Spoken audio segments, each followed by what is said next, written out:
Hello, नमस्कार. तर स्वागत आहे आजच्या नवीन व्हिडिओमध्ये. तर फायनली आज सकाळीच शेतात आले आहे, कारण ना आता म्हणजे पाऊस पडून गेला आहे, त्यामुळे भरपूर पडला आहे आमच्याकडे. तर म्हणजे पहिल्या दिवशी थोडासा बारीक पाऊस आला, पण त्याच्यानंतर दुसऱ्या दिवशी ना मोठा पाऊस आला आणि त्यामुळे ना शेतातल्या आता कामांना बरीचशी कामांना सुरुवात झाली आहे. आणि शेतकऱ्याला आता खरंच खूप भारी वाटते, कारण खूप आतुरतेने वाट पाहत होतो पावसाची आणि फायनली तो आला आहे. तर आता शेतातल्या कामांची सुरुवात, तर आजसुद्धा मी कामातच आहे, तर तुम्ही पाहू शकता.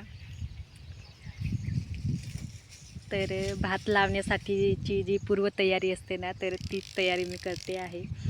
तर यावर्षीसुद्धा आम्ही इंद्रायणीच भात लावणार आहोत. तर त्यासाठी ना आमच्याकडे म्हणजे वेगवेगळ्या भागात वेगवेगळ्या पद्धती असतात. काही लोक म्हणजे जे दाणं असतात, बी असतात ना, तर तेच लावत असतात. पण आमच्याकडे ना ते विकत बी आणून तुम्हाला मी दाखवतेच. म्हणजे केर कचरा वगैरे गोळा करून एका ठिकाणी जाळला जातो आणि आपल्याला जितकं म्हणजे जागा हवी आहे ना बीसाठी, आपण ज्या पद्धतीने म्हणजे किलोच्या रेटमध्ये 1-2 किलो, कोणाचं जास्त लावायचं असेल तर जास्त, तर त्याच पद्धतीने जागा म्हणजे व्यवस्थित साफसफाई वगैरे केला जातो आणि तिथं ते जाळलं जातं. जाळून झाल्यानंतर थोडा कचरा म्हणजे काही जळत नाही, काही खडे असतात, तर ते वगैरे साफ करून घ्यायचे आधी आणि नंतर बी टाकायचे. तर तीच माझी तयारी चालू आहे आणि झाडून वगैरे घेतलं आहे. तर इथं मी झाडून साफ वगैरे केलं आहे आणि गोळा केलं आहे. तर तेच आता मी ना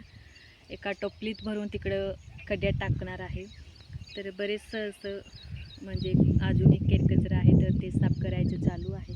कारण ही जमीन थोडं म्हणजे कोमट, जास्त थंड नाही म्हणजे जाळल्यामुळे आणि पाऊस पडल्यामुळे, तर ते बी रुजण्यासाठी खूप मदत होते. तर त्यासाठीच आणि हे असं जाळल्यामुळे ना जे काही तण वाढण्यासा अगोदर जे काही बी पडलेले असतात, तर ते सुद्धा जळून जातात आणि त्यामुळे भात म्हणजे लावण्यासाठी किंवा आपल्या म्हणजे पुढच्या कामासाठी खूप छान पद्धतीने उगवतो. तर त्यासाठीच ही प्रोसेस आमच्याकडे तर केली जाते. तर तुम्हीसुद्धा मला कमेंटमध्ये सांगा की तुमचीसुद्धा म्हणजे जर माझ्या काही मैत्रिणी असतील, शेतकरी असतील, तर त्यांचीही कामांना सुरुवात झालीच असेल आणि कशा पद्धतीने तुमच्याकडे म्हणजे भात लावणी वगैरे करतात, तर ते कमेंटमध्ये नक्कीच सांगा. तर पुढे तुम्हाला मी दाखवेनच. तर 1 महिना किंवा 1 महिना 1.5 महिन्यापर्यंत तर खूप उंच म्हणजे भाताचे रोप वाढतात आणि ते मग गाढ करून जमिनीत लावलं जातं. तर अशा पद्धतीने आमच्याकडे शेती केली जाते आणि सोयाबीन वगैरे अजून पेरायचं आहे.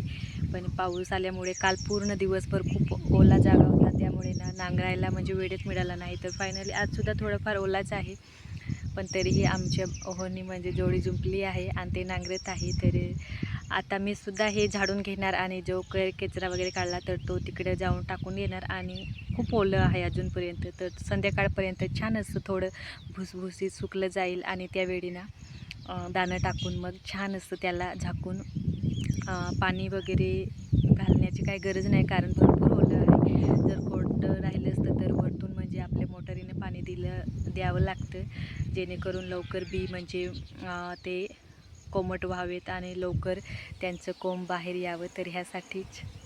तर अजूनही भरपूर सारी कामं राहिली आहेत, तर तुम्हाला बॅक कॅमेऱ्याने मी दाखवते. तर हे पहा, अशा पद्धतीने छान असं जाळून घेतलं आहे आणि आता हे नांगरून घेणार आहोत. आता नांगरून ठेवणार आणि संध्याकाळी म्हणजे थोडं जागा सुकेल तर त्यावेळी बी टाकणार आहोत. अशा पद्धतीने म्हणजे ही जागा ना थोडी जाळल्यामुळे त्यात थोडी उष्णता निर्माण होते आणि त्यासाठी म्हणजे बी रुजायला खूप म्हणजे कमी वेळ लागत असतो. तर सर्व शेतकरीच आमच्या म्हणजे कडे अशाच पद्धतीने केलं जातं आणि त्यात परत काही जे बी वगैरे पडलेले असतात, तर ते सुद्धा जळून जातात आणि त्यामुळे ना भात छान पद्धतीने असं खुरपणी वगैरे करावी लागत नाही. तर त्यासाठीच ही अशी प्रोसेस केली जाते.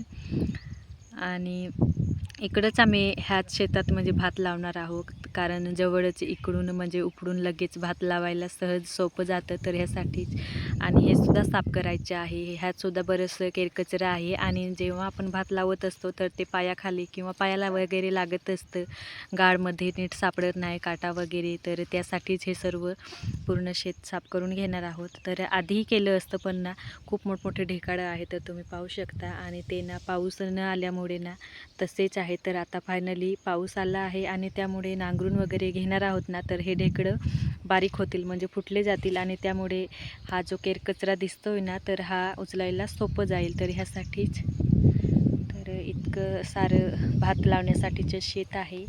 तर दरवर्षी आम्ही ह्याच शेतात भात लावत असतो आणि बाकीचे वरती वगैरे तर तिकडं सोयाबीन किंवा ज्वारी वगैरे लावणार आहोत. तर सर्वांची शेताची म्हणजे साफसफाई वगैरे झालीच आहे. सर्व बांधातले केरकचरा कोणी जाळून टाकला, कोणी साफ केला, कापला, अशी प्रकारची बरीचशी कामे झाली आहेत.